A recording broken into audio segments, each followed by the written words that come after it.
Manglaur gateway है उत्तराखंड का, और मंगलौर से अगर ये एंट्री लेगा तो इसका नुकसान भुगतने के लिए तैयार रहना पड़ेगा। इस तरीके से लोगों के घर में छापे डाले जा रहे हैं और बेधड़क पुलिस घरों में घुस रही है, वो चिंता का कारण है। मालिकों को धमकाया जा रहा है, उनसे कहा जा रहा है कि जो बंगलौर के वोटर हैं माइनॉरिटी के, खासकर उनको ना जाने दिया जाए। मालिकों को धमकियां मिल रही हैं, ठेकेदारों को धमकियां मिल रही हैं, सस्ता गल्ला विक्रेताओं को धमकियां मिल रही हैं। के सांसद हैं आदरणीय मसूद साहब, जो हमारे लोकसभा के सांसद हैं, ऐसे काम बंद करें जो कल उनके लिए परेशानी का सबब बनता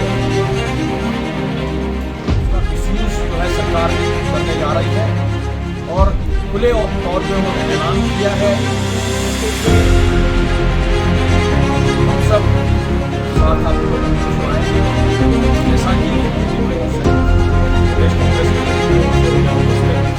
जनता पार्टी के नेताओं ने जिस तरह से बयान दिए हैं और उन्होंने कहा कि हम रामपुर बना देंगे, हम वोट नहीं डालने देंगे।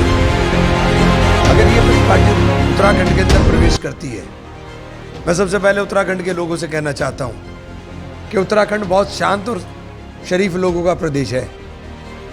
इसको गुंडागर्दी का अड्डा बनाने से रोकिए। अगर ये गुंडागर्दी की शुरुआत होगी तो इसके अंदर सबसे ज़्यादा आप ही जलने का काम करेंगे। मंगलौर गेटवे है उत्तराखंड का, और मंगलौर से अगर ये एंट्री लेगा तो इसका नुकसान भुगतने के लिए तैयार रहना पड़ेगा। और मैं एक बात और कहना चाहता हूँ कि लड़ाई चूँकि ना इससे सरकार बननी है ना सरकार बिगड़नी है, तो क्या कारण है कि उत्तराखंड सरकार ने इतना फोकस मंगलौर पे किया हुआ है। मंगलौर के लोगों को सोचना चाहिए, मंगलौर के लोगों को सोचना चाहिए कि आपस की लड़ाई के अंदर वो कोई ऐसा रास्ता ना बना दे जो आने वाले दिनों में उनके लिए परेशानी का सबब बने। हम लोग रहेंगे यहाँ, सब चीज़ों के ऊपर बारीकी के साथ नज़र रखेंगे, और अगर इन्होंने गड़बड़ की तो देश के सामने लाएंगे। 100% देश के सामने लाएंगे। हर जगह हमने अपने लोगों को कहा है कि वीडियो लेकर के कैमरा लेकर के वीडियो बनाने का काम करें।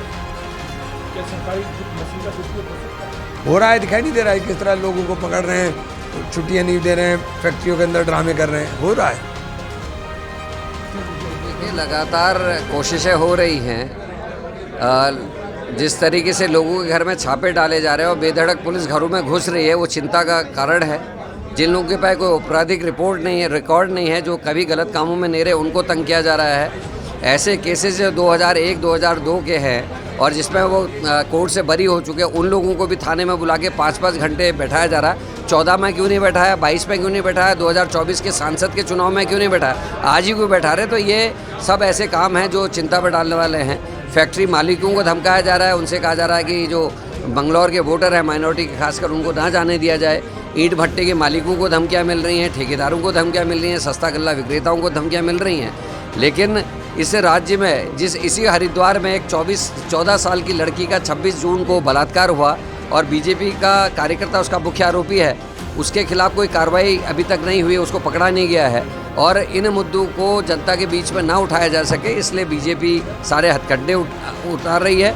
करण मेहरा 5 दिन पहले आया, 2 बार गाड़ी की चेकिंग हुई। काजी निजामुद्दीन के मोहल्ले पे नाका लगा दिया, उनकी गाड़ी रोज़ आते जाते चेक हो रही है। लेकिन हरियाणा और राजस्थान की जो गाड़ियां हर गांव में 2-2, 3-3 की संख्या में घूम रही हैं और गोल बिल्ले लगे हैं बीजेपी के, उनकी चेकिंग पुलिस नहीं कर रही। इसका मतलब कहीं ना कहीं से निर्देश है कि उन गाड़ियों की चेकिंग ना की जाए।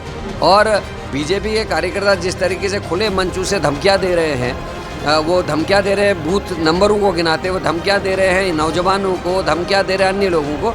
और रामपुर की तर्ज पर चुनाव करने के बाद बीजेपी के लोग करे जो वीडियोस आई हैं, ये चिंता में डालने वाली है। इसीलिए हम लोकतंत्र की हत्या ना कर सके भारतीय जनता पार्टी, हमने अपने राज्यसभा के सांसद आदरणीय नीरज डांगी जी को, आदरणीय मसूद साहब को यहाँ बुलाया, जो लोकसभा के हमारे नए निर्वाचित सांसद हैं, और भी हमारे साथी यहाँ आने वाले हैं। हम लोग यहाँ मुस्तैदी से इसको देख रेख कर रहे हैं, मॉनिटरिंग कर रहे हैं।